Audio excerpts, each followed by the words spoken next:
Olá você, seja muito bem-vindo a mais um comentário da lição. Segunda-feira, meu povo, tem como tema Tirem as mãos.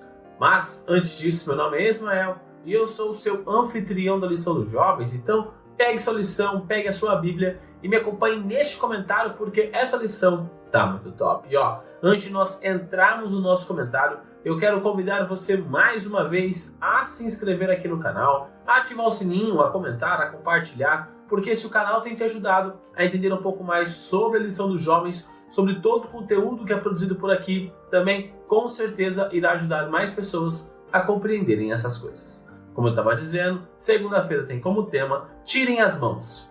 Quando nós olhamos para a história de Cristo Jesus com os seus discípulos, com os seus apóstolos, nós percebemos que os apóstolos eles eram tanto quanto impulsivos, principalmente quando eles eram contrariados. Nós até conversamos um pouco já nesse trimestre de como Tiago, de como João se comportavam quando eles eram contrariados, como o próprio Pedro também se comportou.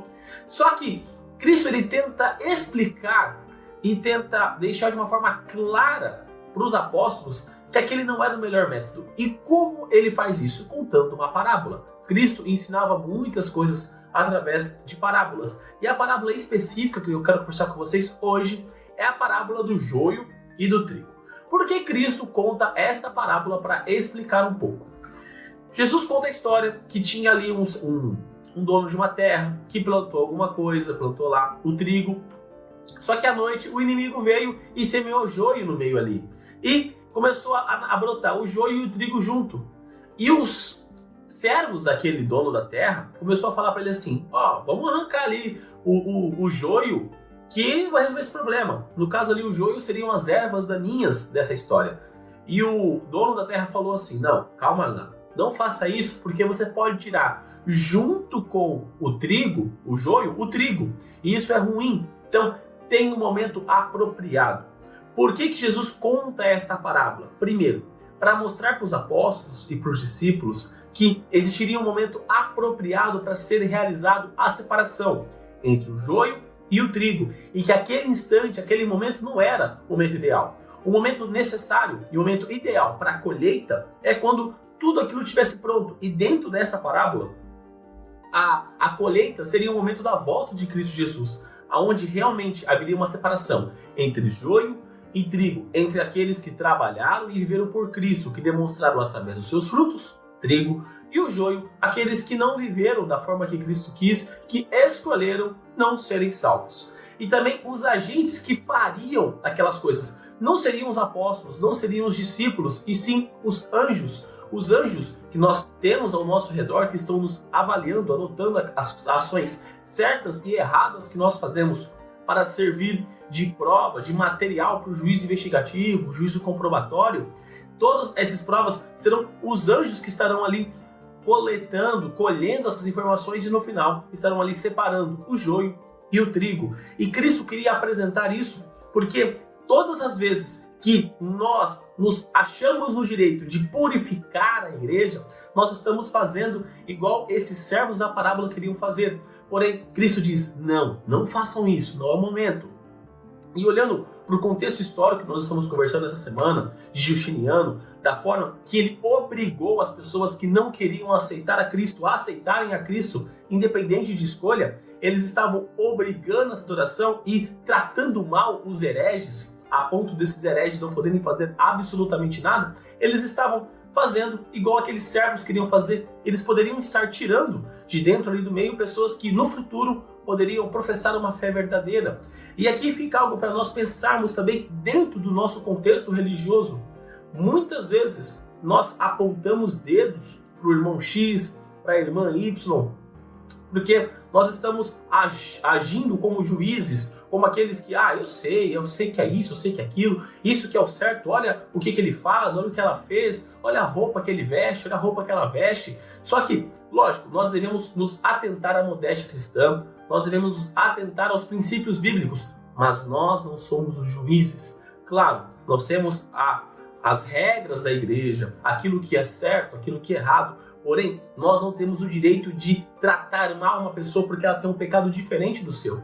Eu tenho os meus pecados, você tem os seus pecados, outras pessoas têm outros pecados, Porém, se todos nós começarmos a apontar dedos, nós estamos sendo juízes uns dos outros e agora não é o momento de julgarmos.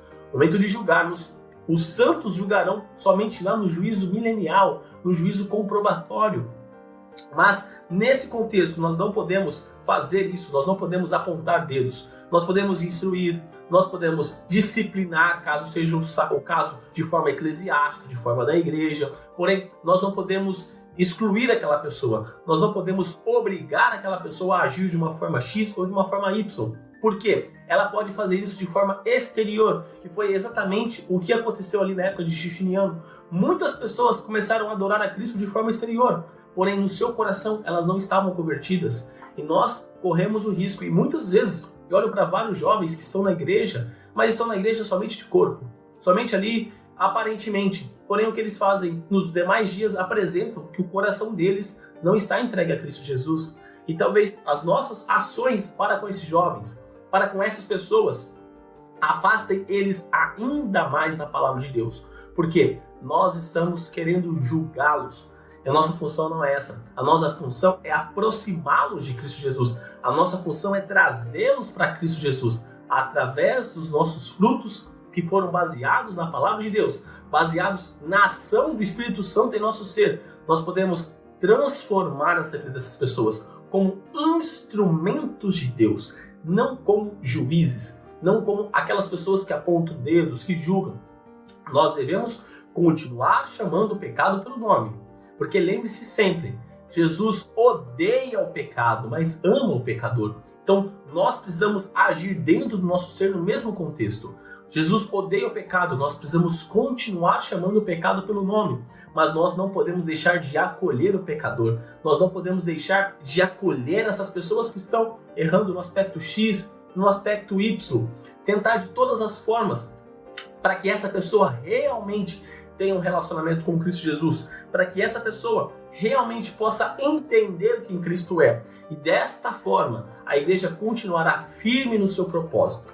Se esse pensamento tivesse sido colocado lá atrás, a igreja não teria passado por tantos percalços em sua história. E aqui eu não estou me referindo somente à igreja adventista, mas estou me referindo à igreja cristã. Porque depois de Justiniano, principalmente depois de Constantino, Justiniano e demais ações que foram feitas, as obrigatoriedades que foram colocadas, foram fazendo com que as pessoas se afastassem de Deus, se afastassem da igreja. Tanto que teve até um movimento intelectual, onde a igreja, Deus foi colocado de lado.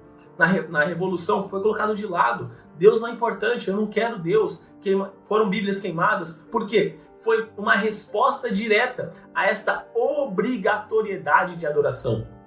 E nosso Deus não quer uma adoração de forma obrigatória. Ele quer uma adoração sincera de coração. Então fica um conselho para nós de entendermos quem Cristo é e olharmos para essa parábola do joio e do trigo e entendermos que agora não é momento de julgarmos. Agora é o momento de acolhermos. Agora é o momento de ensinarmos. Agora é o momento de colocarmos em prática os ensinamentos de Cristo Jesus para levarmos mais pessoas para Ele. Pois desta forma, quando Cristo voltar em poder e grande glória, aí sim será a grande colheita. Aí sim os anjos farão a separação. E aí sim o trigo estará para sempre com Cristo Jesus. E o joio, por escolha própria, estará para sempre com a morte eterna. E neste momento, eu convido você a fechar os seus olhos e orar comigo. Querido amado Deus, obrigado, Pai, por mais um dia. Obrigado, Pai, pela oportunidade que o Senhor nos dá de estarmos vivos, de estarmos na sua santa presença. Gratos somos, pois, mais uma vez, o Senhor nos dá a oportunidade de abrirmos os nossos olhos e entendermos essas coisas. Pai, olhamos rapidamente aqui para a parábola do joio e do trigo, na qual o Senhor apresentou a forma ideal e o momento ideal e quem serão as pessoas que irão julgar. Entendemos que o momento ideal será a sua vinda, meu Pai, e que as pessoas que irão julgar, na verdade, serão os anjos, que farão essa separação entre o joio e o trigo, porque o trigo apresenta através dos seus frutos que se entregou para ti, e o joio nada o faz. Pai, nos auxilie que neste momento nós deixemos de lado o julgamento e tenhamos no nosso conceito, sim, o chamar o pecado pelo nome, mas continuar trazendo pessoas para próximos de ti. Tanto as pessoas que estão lá no mundo, meu Pai, quanto as pessoas que estão dentro da igreja. Que cada vez mais temos um relacionamento sincero e verdadeiro com o Senhor. E que isso seja demonstrado através das nossas ações. e que possamos levar mais pessoas a também terem um relacionamento sincero e verdadeiro com o Senhor. Meu Pai, nos unja com o Teu Santo Espírito para que possamos estar mais próximos de Ti e sendo cada vez mais usados por Ti. Fique conosco, perdoe os nossos pecados, bem como perdoamos aqueles que erraram contra nós. E tudo isso eu te peço e te agradeço no nome do Seu Filho Jesus. Amém. Galerinha, não se esqueça de se inscrever aqui no canal para você dar aquela força e também para você não perder nenhum conteúdo que é produzido aqui. Lembrando que os vídeos da lição são postados de domingo a sexta-feira. Então, quando você se inscreve no canal e ativa o sininho, você sempre recebe uma notificação todas as vezes que os vídeos são postados no canal. Também deixa seu like aqui embaixo para mostrar que você gostou do conteúdo, para dar aquela força e também para o algoritmo do YouTube compreender que o canal é de qualidade, que o conteúdo é de relevância e que ele pode recomendar para mais pessoas, assim como você pode recomendar clicando aqui embaixo no botão de compartilhar e colocando nas suas redes sociais. Facebook, Instagram, WhatsApp, Telegram, enfim, a forma que você achar melhor. E também clica aqui, nessa playlist da lição dos jovens ou nessa playlist das meditações que eu fazia aos sábados com vocês. Então é isso, galera. Um forte abraço a todos e até mais!